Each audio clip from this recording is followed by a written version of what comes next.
Inhaler দেওয়া হয়েছে।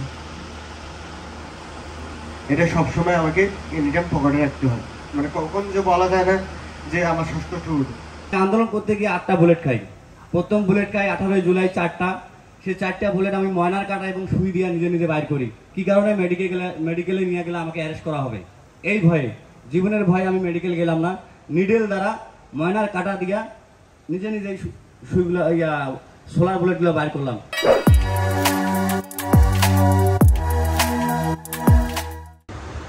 আর আর্থিক সহায়তা যেটা বললেন ভাইরা, হ্যাঁ, সেরকম কোনো আর্থিক সহায়তা আমাদের কাছে আসে নাই ভাই। আসছে কিন্তু সেরকম কোনো না, যেরকম ক্ষতি, যে আমার ব্যয়বহুল একটা ক্ষতি কিন্তু ভাই, এটা কিন্তু চারটেখানি কথা না। একটা চোখ হারাইছি মানে মনে করেন আমার একটা দুনিয়া শেষ। আর এটার খরচ আমার বাবার পক্ষে বহন করা সম্ভব না, তিনি একজন কাপড় দোকানের কর্মচারী। সেদিন আন্দোলনে আমি গুলি খাই, গুলি খাওয়ার পর আমার একটা চোখ নষ্ট হয়েছে এবং বড় ভাইকে বললো মেডিসিনের ব্যবস্থা এখন করে দেওয়া হচ্ছে সরকারের পক্ষ থেকে। কিন্তু সেই সময় যে সরকার পতনের জন্য আমরা রাস্তায় নেমেছিলাম, রাজপথে নেমেছিলাম, সেই সময় তো সেই সরকার রাজপথ গতিতে ছিল। তখন আমার ফ্যামিলির আর্থিক অবস্থা কিন্তু অতটা ভালো না যে ব্যয়বহুল, আমার চোখের যে সমস্যা সেটা কিন্তু একবারে নষ্ট হয়ে গেছে, যে ব্যয়বহুল খরচ তারা বহন করবে সেরকম ক্ষমতা তাদের নেই। অনেক কষ্টের মাঝেও লুকিয়ে চাপে তখন আধুনিক সদর হাসপাতালে ট্রিটমেন্ট নিতে যাব, সেখানে পুলিশ, ছাত্রলীগের ছেলে পেলে, সেখানে ট্রিটমেন্ট নেওয়াটা সম্ভব হচ্ছিল না। তারপরও লুকিয়ে চাপে রাত্রেবেলা আমি যাই, সেখানে গিয়ে প্রাথমিকভাবে চিকিৎসা নেই। সেখান থেকে বাসায় আসি, বাসায় আসার পর তারপরের দিন আমার বাবা আমাকে নিয়ে টাকা পয়সা কোনো রকম ম্যানেজ করে মানুষের কাছ থেকে দিনাজপুর যায়। দিনাজপুর থেকে ডক্টর দেখে আমাকে বলে যে সেখানে সেটা অপারেশন করা সম্ভব না। সেখান থেকে আমাকে আবার রংপুরে রেফার করা হয়। রংপুরে যখন ডক্টর দেখে, তারা একটা আশ্বাস দেয় যে চোখ দিয়ে নাকি আমি দেখতে পারবো। সেখান থেকেও সেই আশা নিয়ে আমার বাবা সেখানে আমাকে ভর্তি করায়। 5 দিন থাকার পর সেখানেও নিরাশা হয়ে যায়। সেখান থেকে ঢাকা মালিবাগে আমাকে বাংলাদেশ আই হসপিটালে রেফার করে। সেখানে যাওয়ার পর সেখানেও কিছু হয় না, সেখানেও নিরাশা হয়ে ফেরত আসতে হয় আমাকে। তারপর সর্বশেষ যেন চোখটা তো নষ্ট হয়ে গেছে, দেখতে পারবো না, কিন্তু এই চোখটা যাতে আমার চোখের মতো থাকে, যেন কেউ বুঝতে না পারে আমার একটা চোখ নাই, আমি অন্ধ। সেজন্য বাংলাদেশ ইস্পাহানি ইসলামিয়া চক্ষু হসপিটালে আমি যাই। সেখানে একটা অপারেশন করে দেওয়া হয় আমাকে। এমনকি আমার চোখের ভিতরে যে পিলাপগুলো আছে, বুলেটগুলা, সেগুলো বাইর করা হয়নি। সেগুলো এখনও মাঝে মাঝে রাত্রেবেলা প্রচণ্ড পরিমাণে ব্যথা দেয়, যন্ত্রণা দেয়, যেটা মানে বলে বোঝানোর মতো না। আমি চক্ষু বিষয়ে ডাক্তারকে দেখাইলাম, মানে এর আগে কিন্তু আমি চোখের বিষয়ে ডাক্তারকে দেখাইনি। ওই দিন ডাক্তারকে দেখানোর পর বললো চোখে অপারেশন করতে হবে। আমরা বিনামূল্যে আপনাকে মেডিসিন দেওয়ার জন্য যা যা কিছু করা লাগে আমরা সবকিছু করবো। ধন্যবাদ ভাইয়া। গুলি খাইছি, তারপর আমার টিয়ারসেল মারছে। টিয়ারসেল মারার পর আমি সাথে সাথে অজ্ঞান হয়ে যাই। তারপর ওই দিনে আমাকে রংপুর পাঠানো হয়।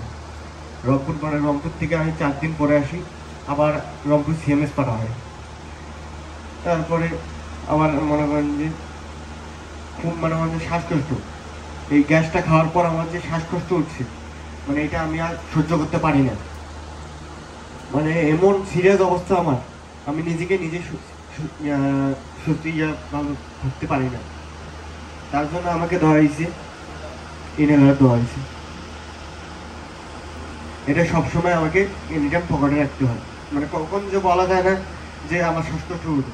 যদি আপনার উন্নত চিকিৎসার জন্য বিদেশে যাওয়া প্রয়োজন হয়, সকল ব্যয়ভার আমরা বহন করব। সকল ব্যয়ভার, সেটা যত টাকায় লাগুক ব্যয়ভার আমরা বহন করব। এই কারণেই আমরা প্রত্যেকটা জেলায় জেলায় যাচ্ছি।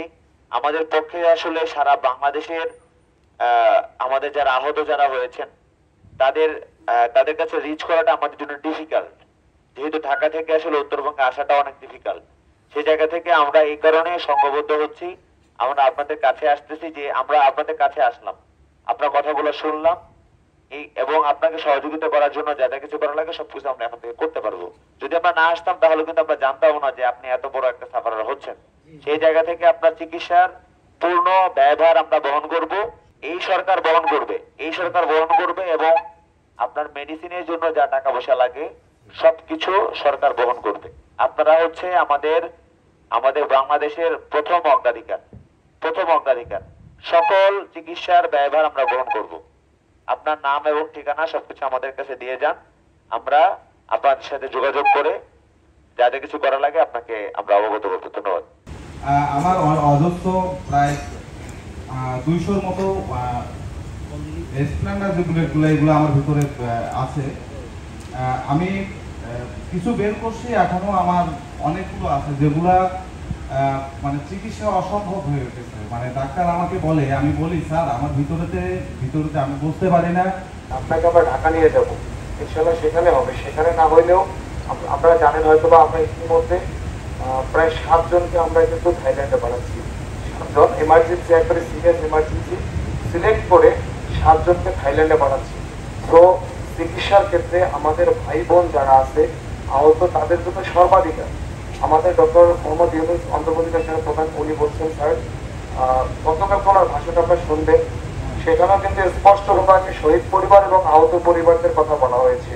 আমাদের ফার্স্ট প্রায়োরিটি, আমরা আসছি আপনাদের কাছে শুনতে আপনাদের কোনটা এখন প্রয়োজন। এখন উন্নত চিকিৎসার প্রয়োজন, আপনার ওষুধপত্রের প্রয়োজন আছে, এটা আমরা বুঝি যে আমরা নর্থ বেঙ্গলের নীলফামারী হাসপাতালে ছিলাম, আবার নীলফামারী থেকে রংপুরে প্রায় 6 দিন ছিলাম, 6 দিন কি 3 দিন ছিলাম। ওরা বলে আর কি ভাসিলে অপারেশন করে দিবে।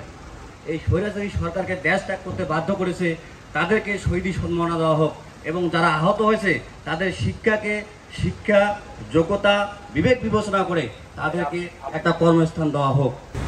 এখন ওইখানে কোর্ট অফিসের ওইখানে আমি অজ্ঞান হয়ে যাই, জানি না আমি কোন সময় যে হসপিটালে যা ভর্তি হয়েছিলাম।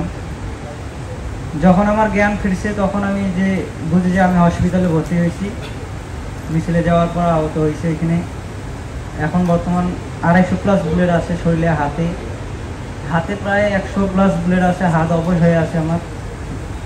এখন এগুলো বুলেট উপরে ভাষায় আছে, ডক্টর বলছে যে এগুলো বুলেট নাকি বাইর হবে না, যত সম্ভব উপরে ভাসবে তারপর নাকি বাইর হবে।